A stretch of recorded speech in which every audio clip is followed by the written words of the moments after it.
Assalamualaikum warahmatullahi wabarakatuh.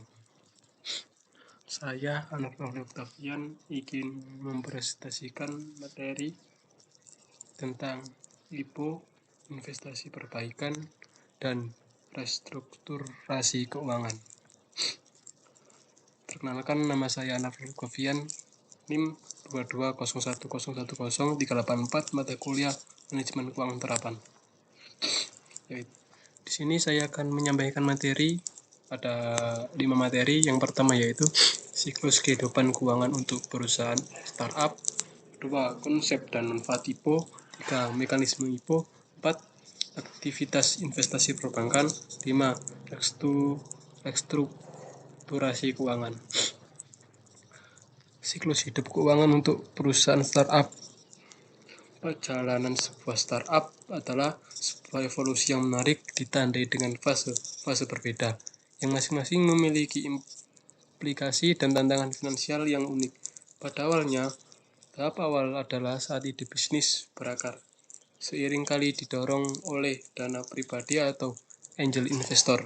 Selama fase awal ini, fokusnya adalah pada pengembangan produk yang layak dan membangun basis pelanggan.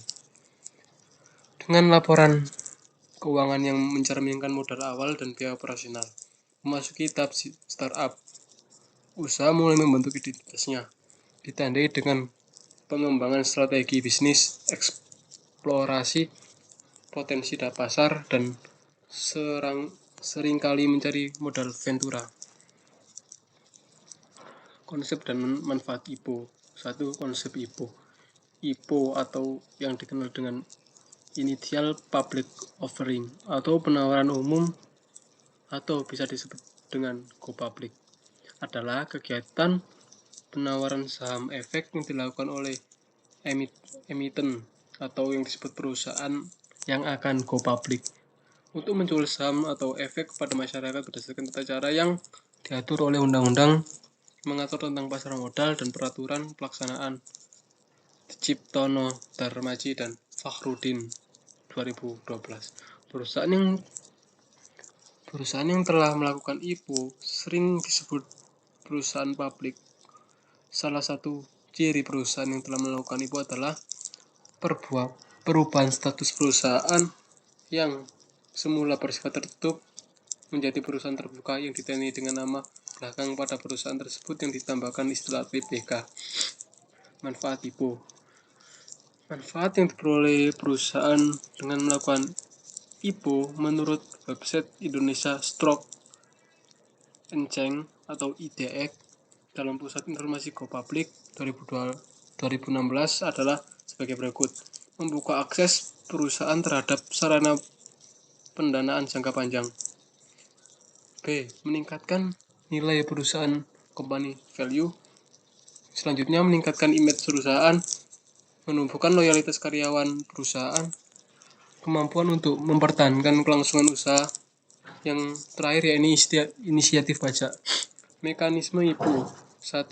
Penunjukan underwriter dan persiapan dokumen.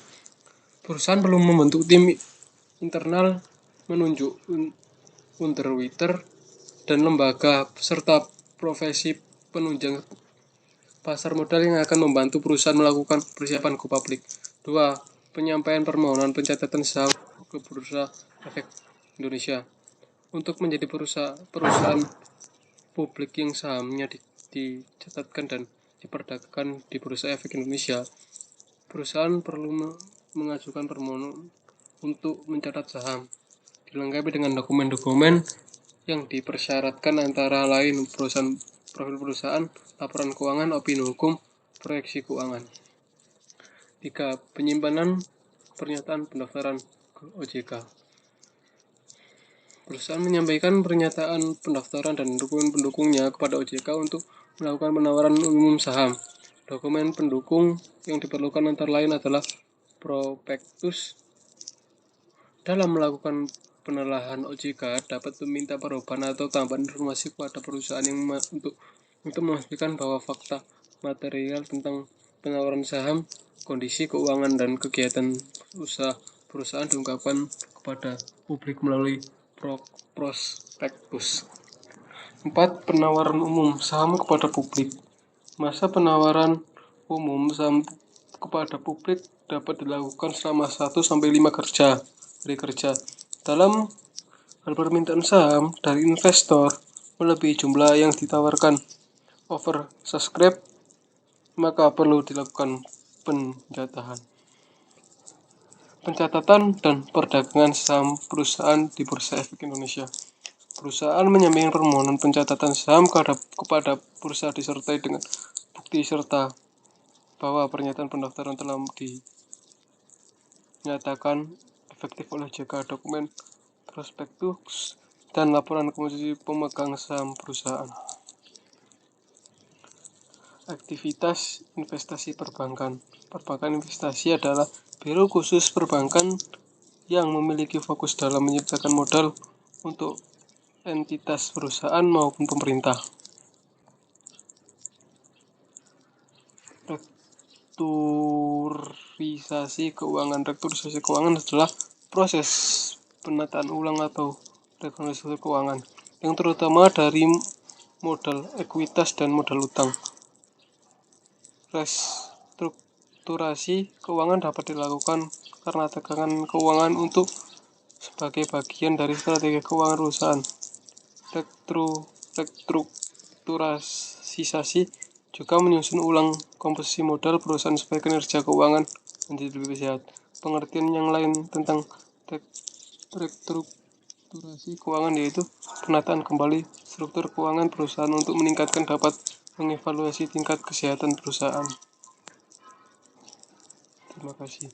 Sekian presentasi dari saya. Apabila ada kurang atau lebihnya mohon maaf yang sebesar-besarnya. Assalamualaikum warahmatullahi wabarakatuh.